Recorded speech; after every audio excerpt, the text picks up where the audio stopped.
सुधीजन श्रीमदाद्य शंकर द्वारा विरचित सौंदर्य लहरी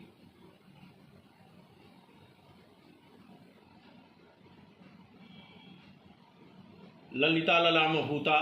सौंदर्य संदोह संबलिता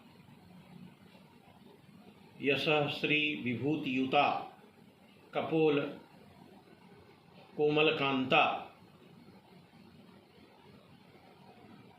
श्री राजराजेश्वरी महात्रिपुर सुंदरी जी का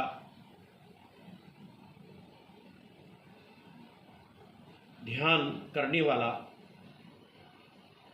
एक सुंदर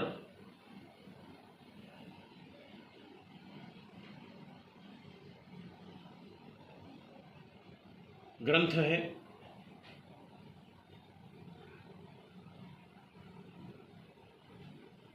इस सौंदर्य लहरी के 24वीं लहरी के रूप में श्रीमदाद्य शंकर ने माँ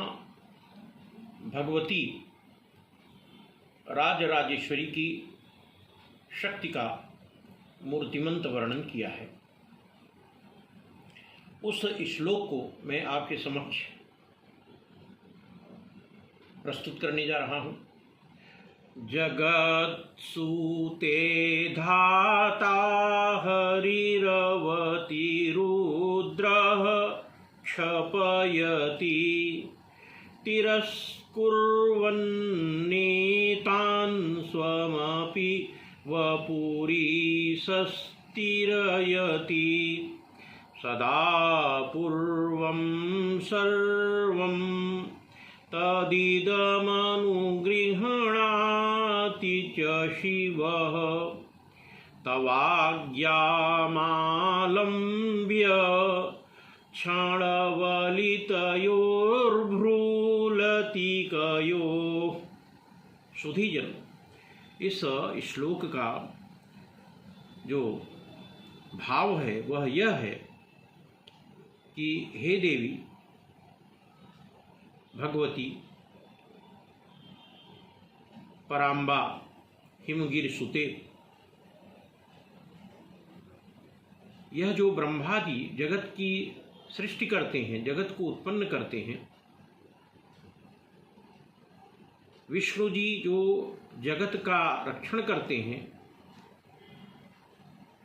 भरण पोषण करते हैं, और रुद्र जी जो इसका संहार करते हैं,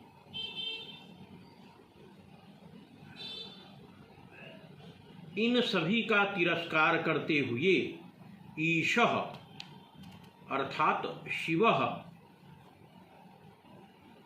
भगवान शिव इस उत्पत्ति, स्थिति और प्रलय अर्थात ब्रह्मा, विष्णु और रुद्र के शक्ति को अंततः अपने शरीर में समेट लेते हैं, छुपा लेते हैं।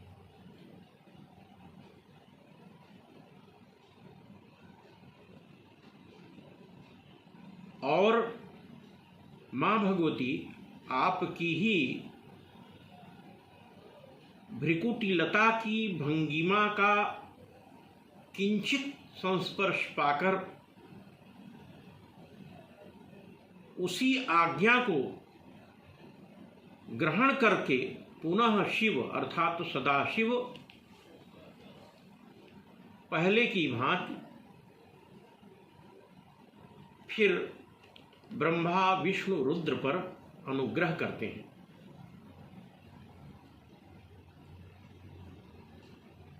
यदि तैत्तरीयोपनिषद पर विचार किया जाए तो वेदांत में जो यह भाव आता है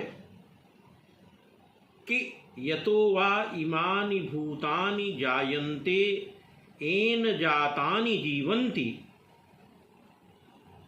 यत प्रयन्त्यभिसंविशन्ति तद विजाजस्व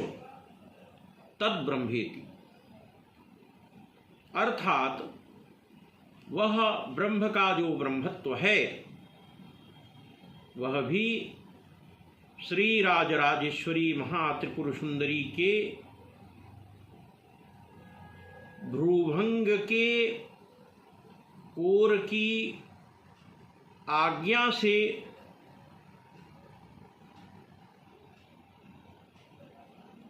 जो शक्ति भगवान शिव को प्राप्त होती है उसी से वह ब्रह्मा जगत की सर्जना, भगवान विष्णु जगत का भरण पोषण और रुद्र संहार करने में समर्थ होते हैं। वस्तुतः इस श्लोक में भगवती जगदम्बा के सर्वोच्च प्रभाव और उनकी सर्वशक्तिमत्ता का प्रकटन श्री मदाद्य शंकराचार्य जी ने किया है। माँ भगवती के वक्र कटाक्ष से की गई आज्ञा को ही शिरोधार्य करके सदाशिव पुनः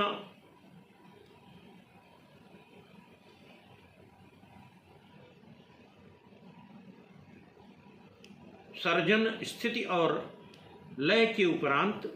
इस जगत को अपने शरीर में समाविष्ट करते हैं और पुनः संपूर्ण जगत पर अनुग्रह भी करते हैं। इस श्लोक से जिस श्रीयंत्र की निष्पत्ति होती है वह वस्तुतः चतुर्भुज के आकार में है, जिसमें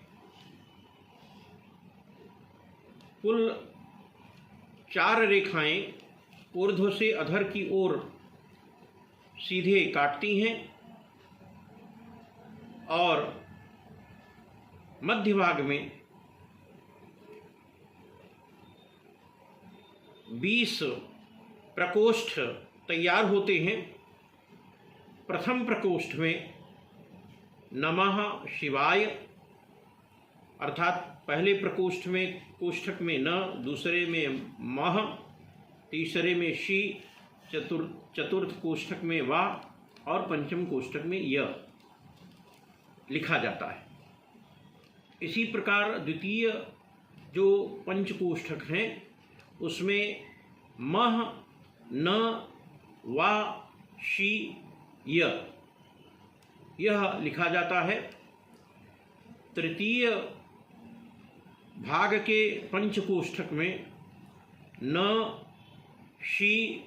य, मह, वा यह अंकित होता है। इसी प्रकार चतुर्थ भाग के 5 कोष्ठकों में मह, वा, न, शी, यह लिखित होता है और 5वें भाग के पंचकोष्ठकों में शी, वा, य, न, म यह अभिलिखित होता है। यदि इस श्री यंत्र को स्वर्णपत्र पर यंत्राभिलिखित करके 30 दिन तक अनवरत उड़द, मालपुआ, मधु और नारियल का नैवेद्य समर्पित करते हुए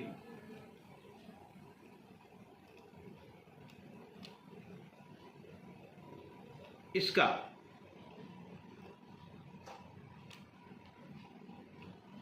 पूजन किया जाए और इस श्री यंत्र को अभिमंत्रित किया जाए, साथ ही साथ इस श्लोक की 1001 बार आवृत्ति की जाए तो ग्रह जनित पीड़ा का शमन हो जाता है तथा जीव के जीवन में जो अशुभ तत्व हैं उनका भी निवारण हो जाता है। धन्यवाद।